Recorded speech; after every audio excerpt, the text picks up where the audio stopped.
Paz e alegria a todos os corações amigos, que nós hoje possamos iniciar a nossa palestra. Para isso, vamos realizar nossa prece.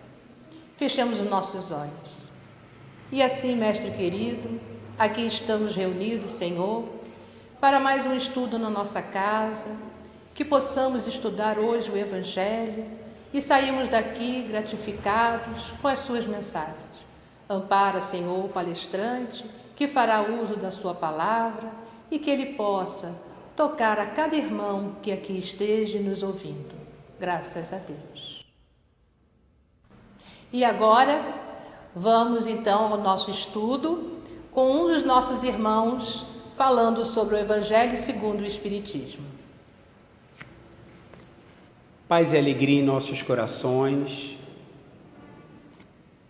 No Livro dos Espíritos, na questão 886, a espiritualidade superior informa a Allan Kardec que a caridade, conforme a entendia Jesus, ela consiste basicamente em 3 coisas: benevolência para com todos, indulgência para as imperfeições e perdão das ofensas. Então, benevolência, indulgência e perdão é o que nós chamamos, popularmente, o BIP da caridade. E dentre essas 3 coisas, hoje, o nosso assunto do estudo de O Evangelho segundo o Espiritismo, também de Allan Kardec, é justamente o perdão das ofensas.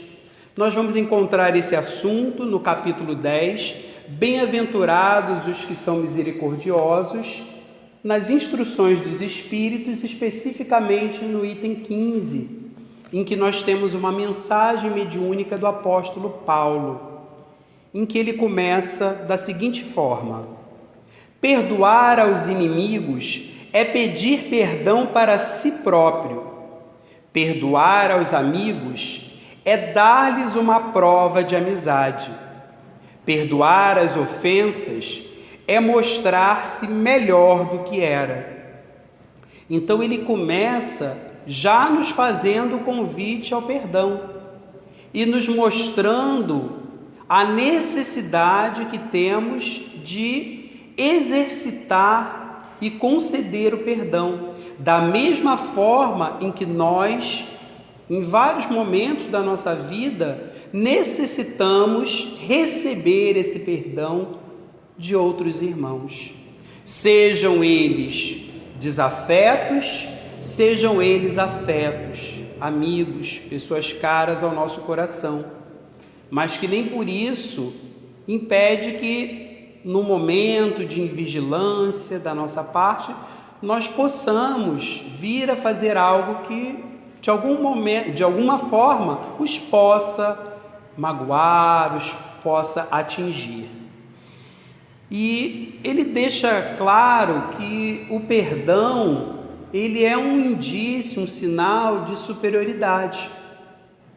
Conseguir perdoar, que é um grande desafio para todos nós, já mostra que estamos caminhando no progresso e já conseguimos realizar esse progresso. Ainda não é a perfeição, ainda temos muito que caminhar evolutivamente, mas o perdão já é um grande passo. E então ele prossegue: perdoai, pois, meus amigos, a fim de que Deus vos perdoe, porquanto, se fordes duros, exigentes, inflexíveis, se usardes de rigor até por uma ofensa leve, como querereis que Deus esqueça de que cada dia maior necessidade tendes de indulgência, ou seja, de tolerância, de misericórdia? E ao lermos esse trecho, nós nos recordamos do Pai Nosso, aquela oração sublime e belíssima que Jesus nos deixou como uma referência de prece, de oração. E numa parte do Pai Nosso, nós temos a seguinte colocação: perdoa as nossas dívidas, assim como perdoamos aos nossos devedores. Ou, em uma outra tradução, perdoa as nossas ofensas, assim como perdoamos aqueles que nos têm ofendido. Ou seja, nesse trecho do Pai Nosso, é o nosso momento de pedirmos o perdão de Deus, por reconhecermos que somos criaturas ainda falíveis e que necessitamos da misericórdia divina, mas ao mesmo tempo firmamos um compromisso de, na mesma proporção, estarmos dispostos, abertos a perdoarmos os nossos irmãos de jornada, que assim como nós, ainda são perfeitos, ainda são falíveis no seu processo de evolução. E esse perdão, ele se faz muito necessário para que nós não venhamos a agir da mesma forma que o personagem da parábola do credor incompassivo, uma das significativas histórias que Jesus nos deixou de lição, em que um determinado servo se dirige ao seu senhor, ao rei, com quem ele tinha uma dívida enorme, lhe pedindo que perdoasse a sua dívida. E o rei, misericordioso, compassivo, ele aceita perdoar a dívida daquele servo, por maior que ela fosse. Só que, por sua vez, aquele servo, ele não age da mesma forma ao encontrar um companheiro seu, um outro servo, que lhe devia uma quantia, uma soma infinitamente menor do que a dívida dele para com o rei. E ele não tem a mesma compaixão, cobra de forma rigorosa aquela dívida do companheiro e, na impossibilidade do companheiro pagar, ele manda-o para a prisão. E o rei, ao saber desse fato, chama-o de volta e o adverte por aquela atitude incoerente, por não ter tido com o companheiro a compaixão que o rei teve com ele. E o rei decide então mandar prendê-lo até que ele pagasse toda a sua dívida. Então nós precisamos tomar muito cuidado na nossa relação, não apenas com Deus, mas igualmente com o nosso próximo. Seguindo aqui na mensagem, Paulo ainda nos diz: ai daquele que diz, nunca perdoarei, pois pronuncia a sua própria condenação.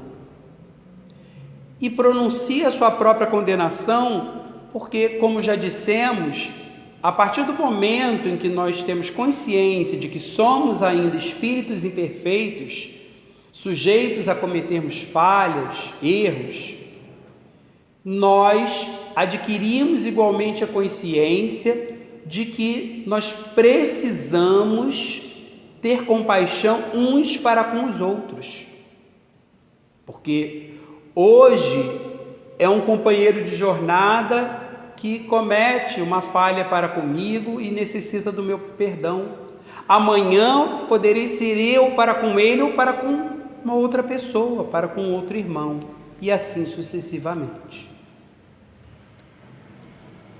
Quem sabe, aliás, se descendo ao fundo de vós mesmos, não reconhecereis que fostes o agressor? Quem sabe se nessa luta que começa por uma alfinetada e acaba por uma ruptura, ou seja, um rompimento, não fostes quem atirou o primeiro golpe, se vos não escapou alguma palavra injuriosa, ofensiva, se não procedestes com toda a moderação necessária. Então esse trecho, ele mostra, ressalta a importância da autorreflexão, da autocrítica, para que possamos analisar, avaliar se através das nossas próprias atitudes não demos início a um conflito, a uma desavença, qualquer que ela seja.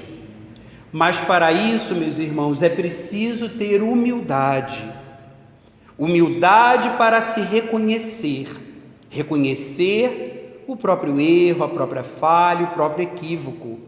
E força de vontade, predisposição, iniciativa para reparar esse erro, procurar a pessoa a quem tenhamos ofendido ou magoado, pedindo-lhe perdão.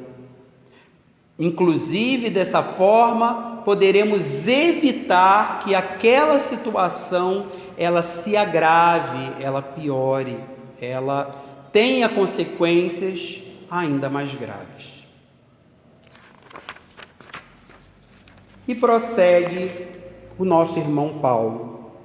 Sem dúvida, o vosso adversário andou mal em se mostrar excessivamente suscetível, ou seja, sensível, melindroso, razão demais para serdes indulgentes, tolerantes, misericordiosos, e para não vos tornardes merecedores da invectiva, da ofensa, do insulto, que lhe lançastes.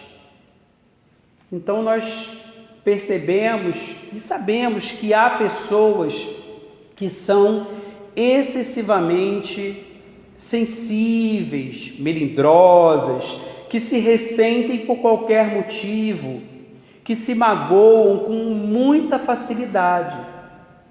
Mas é justamente com essas pessoas que nós precisamos ter um cuidado ainda maior, um cuidado redobrado, no sentido de evitar, seja por palavras ou por atitudes, vir a feri-las, a magoá-las, a ofendê-las, mesmo que não tenhamos essa intenção, porque muitas vezes temos uma atitude que acaba atingindo o companheiro, que acaba influenciando negativamente nele, mas de forma inconsciente. Não era a nossa intenção, não era o nosso objetivo.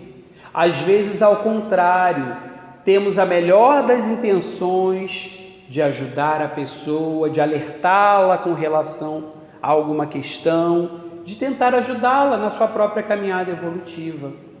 Mas, muitas vezes, essa nossa boa intenção, ela pode ser mal interpretada pela característica do outro, dessa suscetibilidade, dessa sensibilidade excessiva. Mas no convívio com as outras pessoas, nós vamos aprendendo a lidar com elas de acordo com a sua própria característica.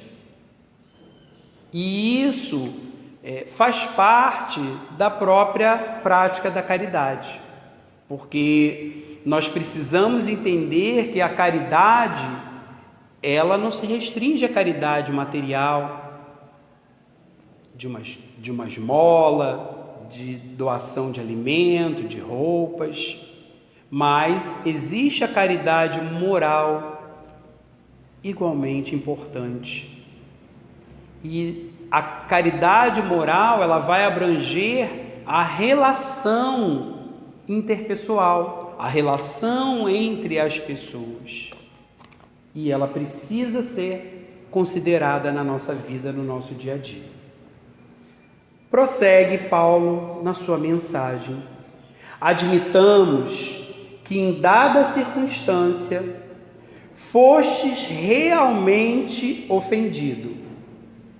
Quem dirá que não envenenastes as coisas por meio de represálias, ou seja, de desforra, revide, até mesmo vingança, e que não fizestes degenerasse, ou seja, piorasse, em querela, em conflito, querela grave, numa briga, por exemplo, o que houvera podido cair facilmente no ouvido, no esquecimento. Se de vós dependia impedir as consequências do fato e não as impedistes, sois culpados. Então esse trecho, ele nos convida a refletirmos numa situação em que realmente tenhamos sofrido uma ofensa, ou pelo menos nos sintamos de tal forma, né? Realmente ofendidos por alguém. Qual deve ser a nossa atitude, o nosso proceder, enquanto espíritas, enquanto cristãos? E aí, refletindo sobre isso, nós nos reportamos ao Evangelho de Jesus, quando Jesus nos recomenda oferecermos a face direita quando se nos batessem na outra. É claro, meus irmãos, que nós não podemos interpretar ao pé da letra essa sublime lição de Jesus. Jesus não quis dizer com isso que devemos, no dizer popular, darmos a cara à tapa, no sentido literal, mas sim nos convida a, em recebendo de alguém algum mal, seja ele da forma que for, porque o mal se manifesta de diversos modos, que nós não retribuíssemos esse mal com outro mal.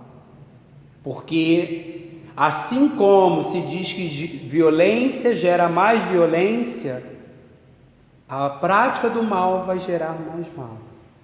Então é um convite sublime do nosso Mestre Jesus, aquele que é o guia e modelo de nossas vidas, para que nós possamos retribuir o mal com o bem. Isso é oferecer a outra face, é mostrarmos para aquele irmão de jornada evolutiva que existe um outro lado da moeda, que nós podemos agir de outra forma, porque muitas vezes no seu processo evolutivo ele ainda está conhecendo apenas esse lado do mal. Ele muitas vezes não consegue perceber uma outra opção, uma outra alternativa. E quem sabe nós, através da nossa atitude cristã, possamos ajudá-lo a enxergar o lado do bem, o caminho do bem. Também, aqui no próprio Evangelho segundo o Espiritismo, num outro trecho, num outro capítulo, nós temos um item que fala sobre o homem de bem. E esse deve ser o ideal de todos nós, que venhamos a nos tornar, se ainda não somos, homens de bem, homem no sentido amplo de ser humano, pessoas de bem, pessoas voltadas para o bem, preocupadas com a prática do bem. E então, nesse item do Evangelho segundo o Espiritismo, Allan Kardec ele lista uma série de características desse homem de bem, que deve ser o ideal nosso. E dentre elas, nós destacamos a seguinte: ele coloca que o homem de bem, ele não cultiva ódio, rancor e muito menos desejo de vingança, que é justamente o que nós estamos vendo nesse trecho que Paulo nos convida a não revidarmos, mostrar a outra face como ensinou Jesus. E o Evangelho vai além nesse homem de bem, dizendo que ele perdoa e esquece as ofensas. E essa deve ser a nossa proposta. Esse deve ser o nosso esforço diante de uma ofensa qualquer. Sabemos não ser fácil. Por isso dissemos anteriormente que é um grande desafio.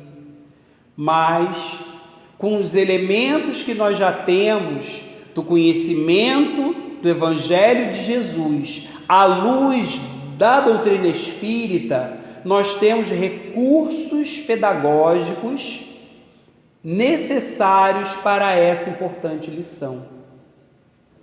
E somos convidados no dia a dia à prática dessa lição, a mostrarmos que aprendemos com Jesus a lição do perdão. E é importante nos preocuparmos também diante de uma ofensa em não piorarmos a situação. É aquilo que popularmente se diz cortar o mal pela raiz. Não deixarmos esse mal ele se espalhar, ele tomar proporções ainda maiores. Porque se recebemos o mal de alguém e não sabemos se esse alguém, por sua vez, recebeu o mal de outra pessoa, que esse mal ele possa cessar em nós, ele possa entrar no nosso coração, ser processado por todos os ensinamentos que nós já temos aqui dentro cultivados e se desfazer. Que não venhamos a propagá-lo, a darmos continuidade a essa corrente do mal, porque senão assumiremos responsabilidade nisso. Precisamos sim cultivar, alimentar e fortalecer a corrente do bem, porque o bem, esse sim, deve ser contagiante. Façamos, portanto, a nossa parte.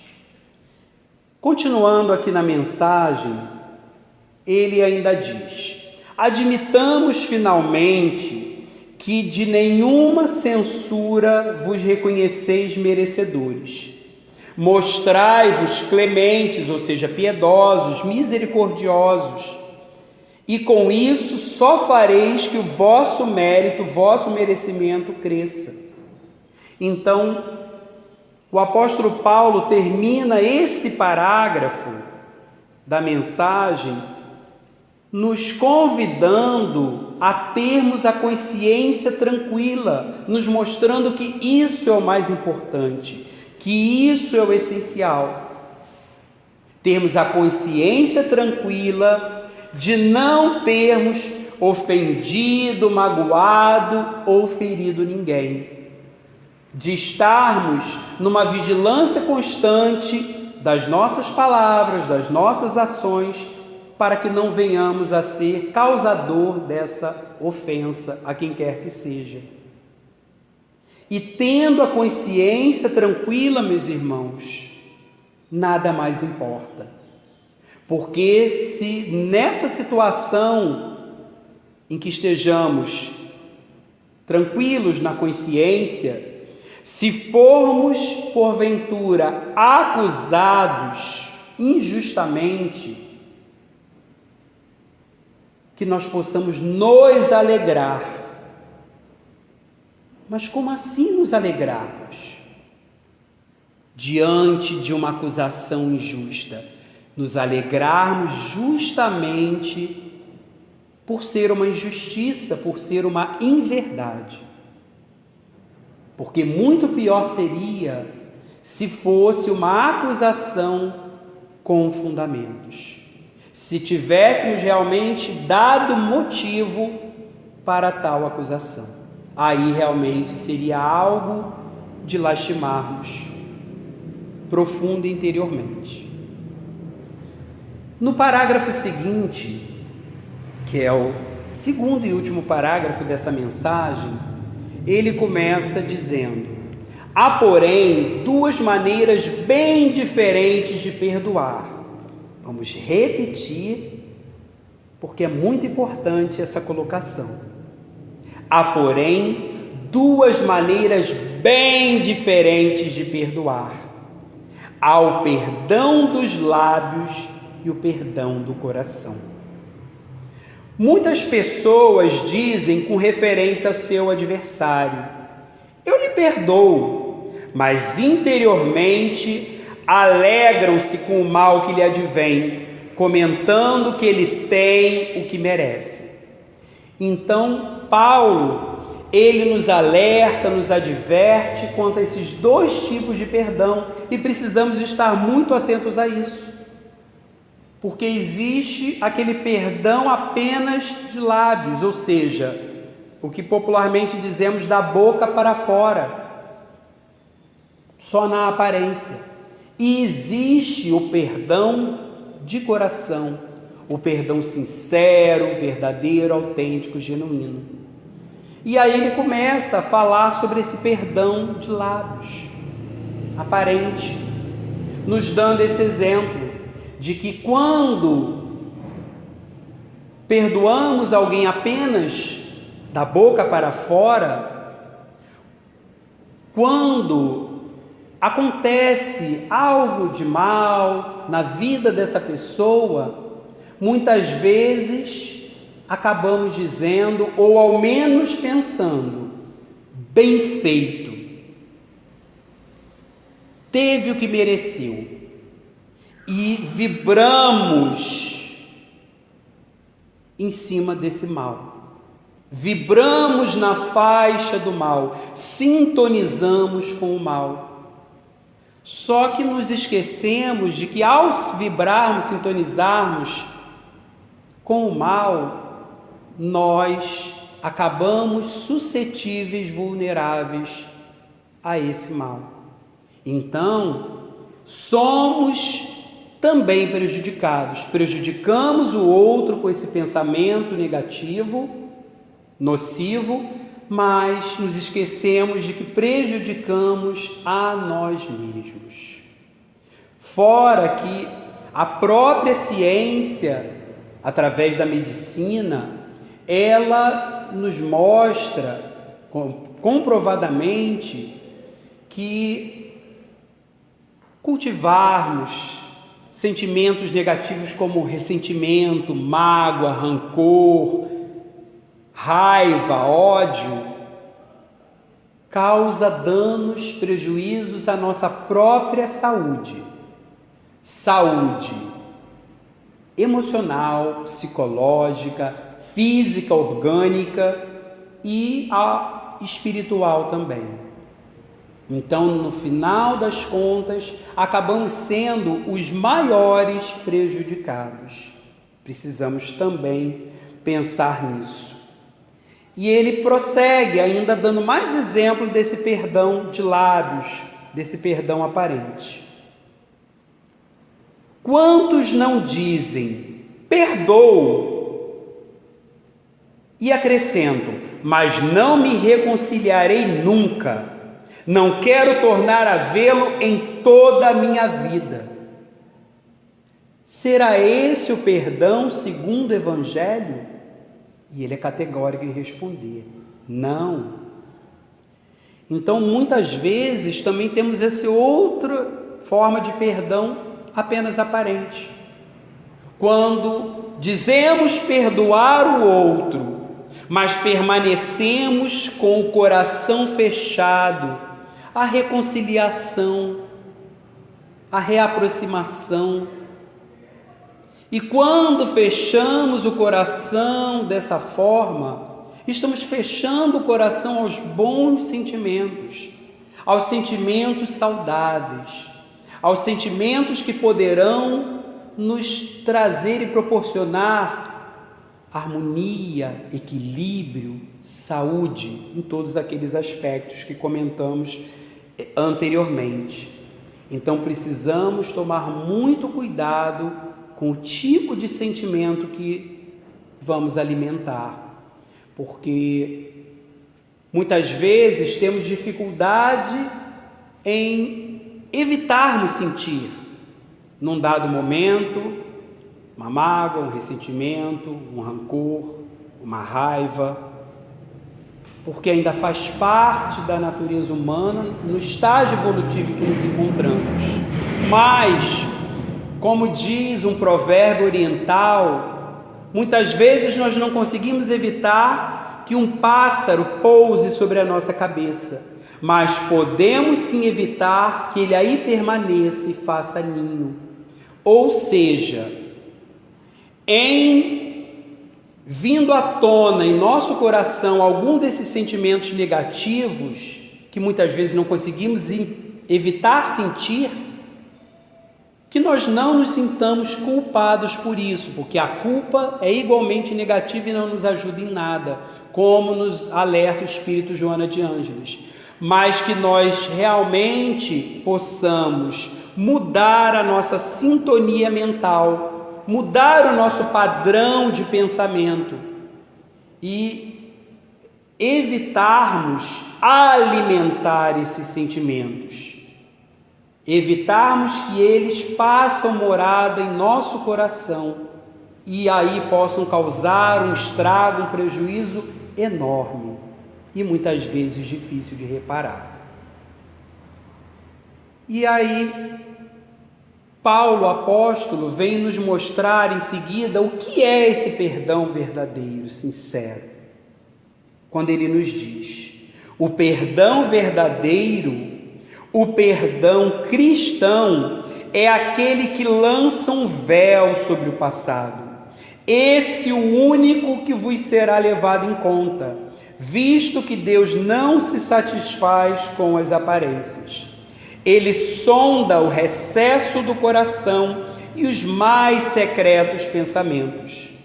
Ninguém se lhe impõe por meio de vãs, ou seja, vazias, falsas, palavras e de simulacros, de simulações, de aparências, Sobretudo aparências falsas.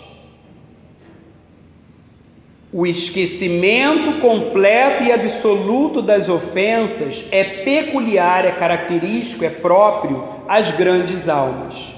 O rancor é sempre sinal de baixeza e de inferioridade. Então, jamais para o final da sua mensagem, o apóstolo Paulo, que quando encarnado, em várias de suas cartas, de suas epístolas, falou com propriedade também sobre o perdão, ele nos esclarece o que é esse perdão sincero, esse perdão cristão, enfatizando que é o total esquecimento das ofensas. Perdoar, meus irmãos, é sim esquecer. Porque se ainda ficamos remoendo certas coisas que tenham nos feito, ainda não conseguimos processar o perdão verdadeiro ou o perdão de forma completa. Talvez estejamos em processo e é importante que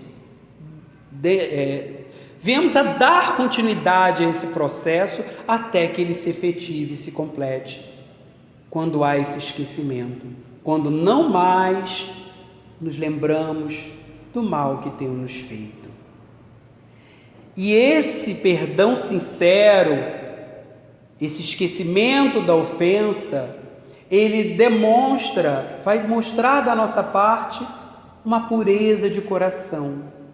E isso certamente é algo agradável a Deus. Estaremos assim cumprindo a vontade do nosso Pai Celestial, que criou várias leis sábias, dentre as quais nós temos a lei de amor, justiça e caridade. Então estaremos cumprindo essa lei divina.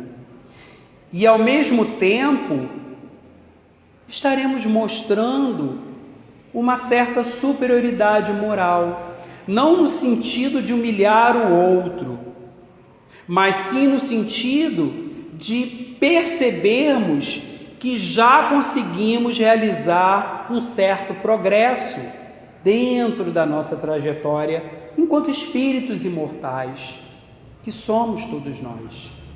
E isso servirá de estímulo para que possamos caminhar cada vez mais para a frente e para o alto, rumo à perfeição, rumo à plenitude espiritual, que é o nosso grande objetivo. E Paulo termina a mensagem com a seguinte frase: não olvideis, ou seja, não esqueçais, que o verdadeiro perdão se reconhece muito mais pelos atos do que pelas palavras. Portanto, meus irmãos, que nós possamos nos preocuparmos não em vencer o outro, mas em vencermos a nós mesmos, em vencermos o homem velho que ainda reside dentro de nós e exercitarmos esse perdão verdadeiro, até que um dia possamos chegar ao nível evolutivo de Mahatma Gandhi, que dizia jamais haver perdoado ninguém em sua existência, simplesmente pelo fato de jamais ter se ofendido. Muita paz. Nesse momento, com os corações agradecidos a Jesus, elevemos o pensamento a Ele, assim dizendo: Jesus querido, divino e amado Mestre, graças te damos, Senhor, por mais uma oportunidade de nos debruçarmos sobre o Teu Evangelho de luz, paz e amor. Como farol luminoso a guiar-nos no mar da nossa existência terrena. E que nós possamos, Senhor, a partir do conhecimento dessas lições, caminharmos com passos firmes e seguros, amparados por Ti, rumo à perfeição que nos aguarda. Abençoe e ampare toda a humanidade, Senhor, sobretudo aqueles que sofrem, padecem por qualquer motivo. Sê com cada um deles e sê com todos nós, hoje, agora e sempre.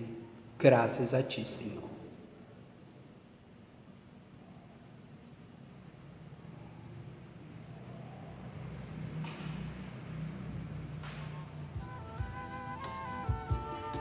Aliviar a dor, esquecer o tempo.